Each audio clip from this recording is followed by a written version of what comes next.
శ్రీమాత్రే నమ. జై గురు దత్తాత్రేయ నమ. ఈ వీడియోలో మనం సింహరాశి వారికి మార్చి 16 నుంచి 31 మధ్యలో జరిగే పక్ష ఫలితాలు పరిశీలించినప్పుడు సింహరాశి వారికి ప్రధానంగా ఈ పక్షమంతా కూడా గురువు యొక్క అనుగ్రహం సంపూర్ణంగా ఉంటుంది. మీకు మీ టాలెంట్కు తగినట్టుగా మీ కృషికి తగినట్టుగా ఫలితాలు 100కి 100 రూపాయలు రావడం జరుగుతూ ఉంటుంది. గతంలో మీరు ఏదైతే ప్రయత్నం చేశారో అది మీకు ఈ సమయంలో సక్సెస్ అవుతుంది. కొంతమంది కొత్తగా ఏర్పడినటువంటి మిత్రుల ద్వారా కొంత లాభాన్ని మీరు పొందుతారు. మీతో కలిసి పనిచేయడానికి చాలామంది ఆసక్తి చూపుతూ ఉంటారు. అయితే మీరు దాన్ని జాగ్రత్తగా నిర్ణయించుకొని ముందుకు వెళ్ళవలసింది తప్ప ఎవరిని పడితే వాళ్ళని మీ యొక్క సంస్థలో చేర్చుకోవడం కానీ భాగస్తులుగా చేర్చుకోవడం వల్ల ఫ్యూచర్లో ఇబ్బంది పడే అవకాశం ఉంది. ఈ సమయంలో ఎటువంటి బంధుత్వాలకి స్నేహానికి తావు లేకుండా వృత్తిపరంగా నిష్పక్షపాతంగా వ్యవహరించినప్పుడు మాత్రమే మీరు అనుకున్న గమ్యాన్ని ఎటువంటి ఇబ్బందులు లేకుండా చేరుకోవడం జరుగుతుంది. సో మీరు ఒకరి మీద బాధ్యత పెట్టినప్పుడు ఆ వ్యక్తి ఎంతవరకు పర్ఫెక్ట్గా చేయగలదన్న విషయాన్ని గమనించి పెట్టడం మంచిది తప్ప తొందరపడి అధికారం ఇవ్వడం వల్ల మనకి నష్టం వచ్చే అవకాశం ఉంటుంది. ఇక ప్రధానంగా గురువు సహకారం ఉండడం వల్ల ప్రతి సమస్య మనకి అనుకూలంగా చివరికి మారుతూ ఉంటుంది. అయితే కేతువు రాశిలో ఉన్నప్పుడు కన్ఫ్యూజ్ చేస్తూ ఉంటాడు. ఎవరిని నమ్మాలా ఎవరిని తెలియకూడదు అన్నది మనకి చాలా ఇబ్బంది పడుతూ ఉంటుంది. అంటే ఇక్కడ రాహు యొక్క సప్తమ స్థాన సంచారం వల్ల మన దగ్గర బెనిఫిట్ పొందాలి, మన ద్వారా లాభం పొందాలి అన్న విషయంలో అవతల వ్యక్తులు వస్తూ ఉంటారు. అయితే వాళ్ళు మాట్లాడే విధానం అప్రోచ్ అయ్యే విధానంలో వాళ్ళు ఏదో ఇబ్బందుల్లో ఉన్నట్టు మన నుంచి ఏదో ఆశిస్తున్నట్టు మనం అనుకోవడం జరుగుతూ ఉంటుంది. అలా కాకుండా అవతడి వారు ఎంత మేధావైనా ఎటువంటి స్థాయిలో ఉన్నా మీ నిర్ణయం ముందు మీరు ప్రకటించుకోవాలి తప్ప అవతడి వారి అవసరాన్ని మీరు తీర్చే ప్రయత్నం చేయకుండా మీ అవసరానికి వాడు ఎంతవరకు ఉపయోగపడతాడు అన్నది ఈ సమయంలో మీరు గమనించవలసింది. ఎందుకంటే సప్తమ స్థానంలో ఉన్నటువంటి ప్రధాన గ్రహాలు ఈ రాహువు, అలాగే శని, రాహువు, రవి, అలాగే కుజగ్రహం, ఈ సప్తమ స్థానంలో ఉన్నటువంటి గ్రహాలు మీ మీద ప్రతి ఒక్కరు డామినేట్ చేయాలనే ప్రయత్నం చేస్తుంటారు. కాబట్టి జాగ్రత్తగా సహనంతో ఓర్పుతో మంచిది.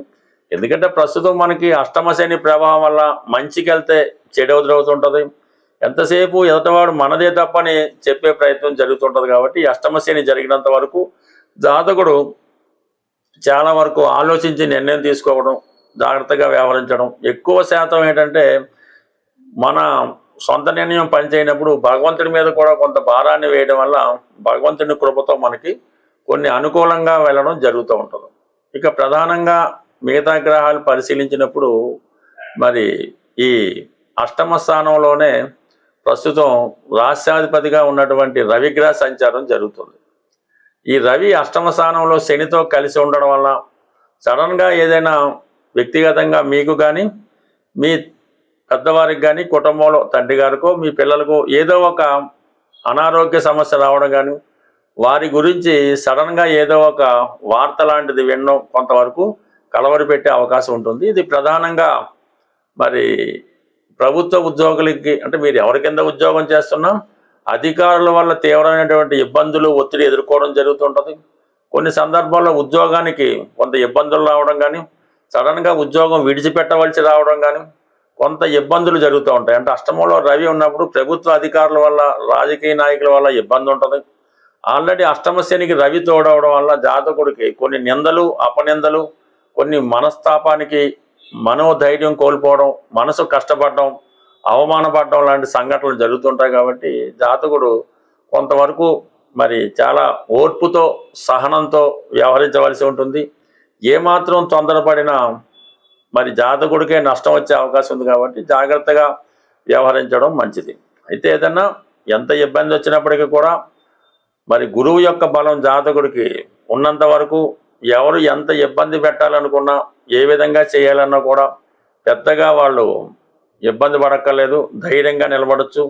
ఎవరో ఒకరు చివరి నిమిషంలో వచ్చి మీ సమస్యకి సంపూర్ణంగా పరిష్కరించి మిమ్మల్ని ఒడ్డున పడేయడం జరుగుతుంటుంది. సో ఏదైనా ఈ సింహరాశి వారు చాలా విషయాల్లో తొందరపడకుండా జాగ్రత్తగా వ్యవహరించడం మంచిది. ప్రేక్షకులకు ఉగాది శుభాకాంక్షలతో పాటు మరి ఈ పక్షంలోనే ఉగాది వస్తుంది 19వ తారీఖున, అలాగే 27వ తారీఖున శ్రీరామనవమి ఉంది. ఉగాది కొత్త సంవత్సరం ప్రారంభం. అందువలన ఆ రోజు కంపల్సరీగా మీరు పంచాంగ శ్రవణం, అది టీవీలో చెప్పినా ఎక్కడ దేవాలయంలో జరుగుతున్నా కంపల్సరీగా మీరు ఈ ఉగాది పంచాంగ శ్రవణాన్ని వినవలసి ఉంటుంది. అంటే దానివల్ల ఏంటంటే మీకు ఈ పంచాంగంలో ఉన్నటువంటి విషయాలు అర్థమవుతాయి. ఆ గ్రహాలు యాక్టివేట్ అయ్యి మీకు అనుకూలంగా ఉండడం జరుగుతూ ఉంటుంది. అలాగే చాలా విషయాలు తిథి వార నక్షత్ర యోగ కరణాలు తెలుసుకోవడం వల్ల అటు వివాహ సంబంధించిన విషయాలు, అలాగే ఉద్యోగానికి ఆరోగ్యానికి ఇవన్నీ కూడా మీకు అనుకూలంగా మారడం జరుగుతూ ఉంటుంది. అలాగే ఏదైనా చిన్న చిన్న పరిహారాలు చెప్పినప్పుడు అవి చేసుకోవడం వల్ల మీరు అంటే ఈ గ్రహాలని తిథుల్ని వారాలని నక్షత్రాలని ఎంత నమ్మకంతో మీరు పాటిస్తే అవి మీకు అంత బాగా పనిచేస్తాయి. ఉదాహరణకి ఏదో ఈరోజు ఆదివారం రోజు చాలా నియమంగా ఉండాలి, సూర్య నమస్కారం చేసుకోవాలి, దానివల్ల మనకి మంచి ఆరోగ్యం వస్తుందని నమ్మకంతో చేస్తే ఆ ఫలితం మీకు 100% వస్తుంది. అలాగే ఈరోజు ఏకాదశి, ఈ ఏకాదశి రోజు మనం నియమంగా ఉండాలి, ఆ నమ్మకంతో చేస్తేనే ఆ ఫలితం వస్తుంది.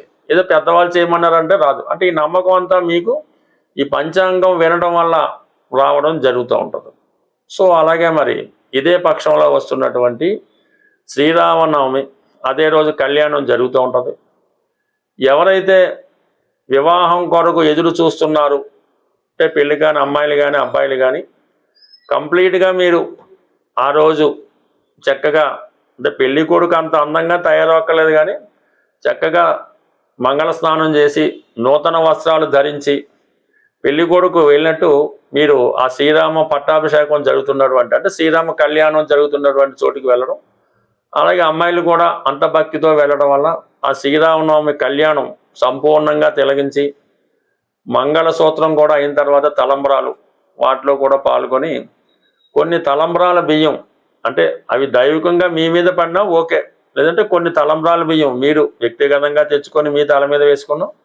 పెద్దవాళ్ళు ఎవరైనా ఆ తలంబ్రాల బియ్యాన్ని తీసుకొచ్చి మీ పెళ్లి కాని పిల్లల మీద వేయటం వల్ల వారికి తొందరగా వివాహం అన్నది 100కి 100 జరిగే అవకాశం ఉంది. మరి అంత కళ్యాణం స్వయంగా పాల్గొలేని వారు భద్రాచలం సీతారాముల కళ్యాణం ప్రత్యక్ష ప్రసారం ఓపికగా కూర్చొని కంప్లీట్గా తిలకించి ఈ విధంగా మీరు ఆ అనుభవాన్ని పొందడం వల్ల అంటే ఆ కళ్యాణం మీకే జరుగుతుంది అన్న విధంగా మీరు భావన చేసుకుంటే 100% మీకు ఆ శుభం జరిగే అవకాశం ఉంటుంది. అది కేవలం పెళ్లి కాని అమ్మాయిలే అబ్బాయిలే కాకుండా వివాహపరంగా సమస్యలు ఎదుర్కొంటున్నవారు, భార్యాభర్తలు దూరంగా ఉండి అనేక రకాల ప్రాబ్లమ్స్తో ఉన్నవారు కూడా ఇది చక్కగా తిరిగి మళ్ళా జీవితం వసంతం నింపుకొని తిరిగి కళ్యాణ గడియలు అంటే సంతోషకరమైన గడియలు జరిగే అవకాశం ఉంటుంది.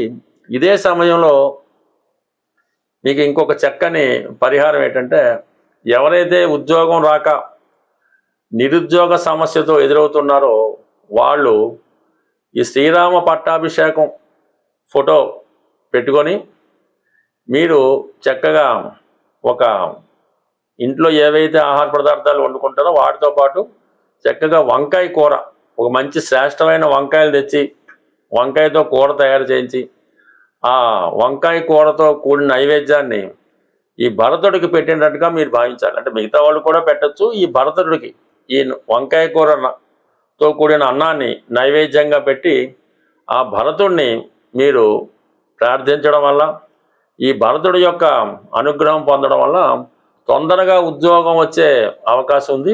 పెద్ద మంత్రం ఏమి అక్కర్లేదు, మీరు భరతుడిని మనసులో ధ్యానించి మీరు ఉద్యోగం కోరుకుంటే ఆ ఉద్యోగం 100% లభించే అవకాశం ఉంది. లేని పక్షంలో ఈ వంకాయ కూర చక్కగా వండి ఆవుకి పెట్టడం వల్ల కూడా నిరుద్యోగ సమస్య నుంచి బయటపడే అవకాశం ఉంది. అయితే ఇది చాలా నమ్మకంతో చేయవలసి ఉంటుంది. స్వస్తి. అలాగే మరొక చిన్న విన్నపం ఏంటంటే మన హైదరాబాదులో ఈ మార్చి నెల 29వ తారీఖున ఒక జ్యోతిష్య మహాసభ జరగబోతుంది. దాన్ని సెమినార్ అని కూడా అంటారు. అది హైదరాబాద్లో సుందరయ్య విజ్ఞాన కేంద్రం బాకలింగపల్లిలో ఉంటుంది. దాంట్లో పాల్గొనే అవకాశం ఉన్న వాళ్ళు ఎవరన్నా పాల్గొనాలని ఇంట్రెస్ట్ ఉంటే కంపల్సరీగా మీ నేమ్ రిజిస్టర్ చేసుకోవడం మంచిది. దీనికి ఎటువంటి ఫీజు మీరు చెల్లించక్కర్లేదు.